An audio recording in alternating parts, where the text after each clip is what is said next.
ஒன்று அரசாங்கத்துக்கு எந்த அரசாங்கத்துக்கு இருந்தாலுமே தைரியமும் திராணமும் இருந்தால் வேற மதத்தில் இருக்கக்கூடிய கட்டுப்பாடுகளை கொண்டு வரணும். அதை கட்டுறதுக்கு முடிவு நம்ம தான் என்ன சொல்கிறோம், யாராவது காமன் டு ஆல் என்ன, நம்ம எல்லாருக்குமே எந்த விதமான இது இல்லாமல் நமக்கு எந்த விதமான ஜாதி மத பேதம் இல்லாமல் நம்ம எல்லாருக்குமே ஒன்று அப்படின்னு சொல்லாச்சு. அப்போ அவங்களுக்கு ஒரு கிறிஸ்துவ மதத்துக்கோ சர்ச்சிலேயோ மசூதியிலையோ கொண்டு வர முடியாத அரசாங்கம் மறுபடியும் இந்து அறநிலையத்தை மாத்திரம் வச்சிருக்கக்கூடியது அவமானகரம். ஆகையினால தைரியம் இருந்தால் சர்ச்சு மசூதி அங்கேயும் இதை கொண்டு வரணும் அப்படின்னு எல்லாத்தையும் மொத்தமாக எடுக்கணுங்கிற நம்மளுடைய இதுவும் என்னுடைய இதுவும் அதுதான் கருத்தும். அது அறநிலையத்துறை கட்டுப்பாட்டில் இந்து கோவில் இருக்கிறதுனால என்னென்ன பிரச்சனைகள்? இல்லை, பிரச்சனைகளும் இருக்கு, நன்மையும் இருக்கு. அது நன்மைக்கான பிரச்சனைகள் தான் ஜாஸ்தியாகவே இருக்கு. ஆனால் இப்போ HRNC என்ன சொல்றது, நாங்கள் அந்த கும்பாபிஷேகம் பண்ணணும், அதை பண்ணணும், இதை பண்ணினோம்னு சொல்லிட்டு இருக்கு. ஆனால் எங்கே என்ன கும்பாபிஷேகம் என்ன பண்ணினா கூட அவங்க சொந்த பணத்திலையோ எந்த மினிஸ்டர் வீட்டு பணத்திலையோ இல்லை அரசாங்க பணத்திலையோ எங்கேயுமே பண்ணலை.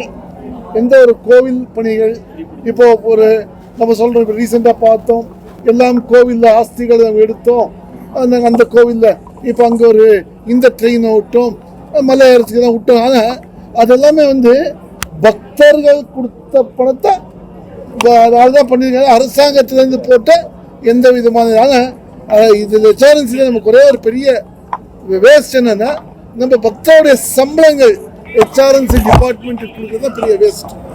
அதை தவிர HRNCலேருந்து நன்மையாக சில இதெல்லாம் இருக்குது, வேஸ்ட் இதுமாதிரி நிறைய நடந்துட்டு இருக்கு.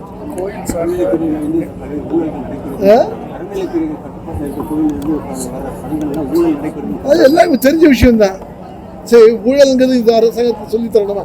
அது நடந்துகிட்டே இருக்கும், அது பார்த்துட்டே இருக்கும்.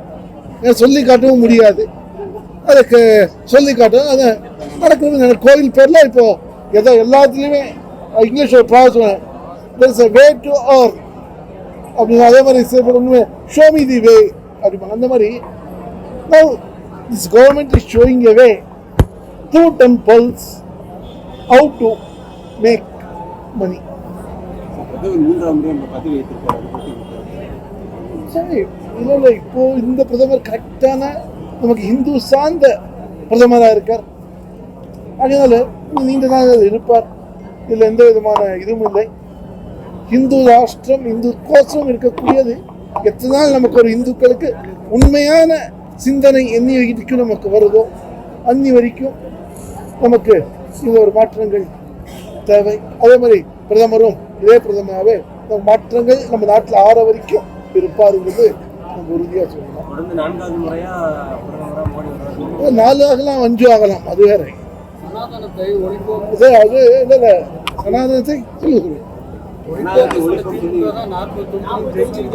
சரி, சனாதனத்தை நம்ம என்ன பண்றோம், இல்லை சனாதனத்தை பற்றி நம்ம 40 ஜெயிச்சு எத்தனை மார்ஜின்ஸ் ஆஃப் நீங்கள் பார்த்தீங்கன்னா பர்சன்டேஜ் ஆஃப் மார்ஜின் போது இப்போ எனக்கு டோட்டலாக தட் இஸ் இந்த ஆன்டி ஹிந்துஸ் எல்லாம் சேர்ந்து ஒரே பக்கம் ஓட்டிங் ஆகிருக்கு.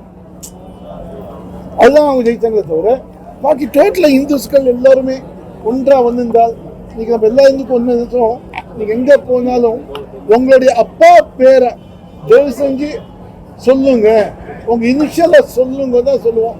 நாம் என்ன பண்ண சங்கோச்சப்பட்டு ஐயோ இப்போ என்ன பண்ண நம்ம பேரை பார்க்குறோம், பெரிய பேர் என்ன இருக்குன்னா அவங்க அப்பா பேர் பித்து உளின்னு இருக்கும், இல்லை பிச்சை எப்பான்னு இருக்கும். ஐயோ இந்த பிச்சை எப்பான்னு சொல்லிட்டா இதாக சொல்லிட்டு பேரை மாற்றி சொல்கிறது உண்டு. அந்த மாதிரி அவங்க இனிஷியலை மாற்றி சொல்லி தர்மத்தை விட்டு இன்னைக்கு வேறு தர்மத்தை பற்றியும் பேச பாருங்க.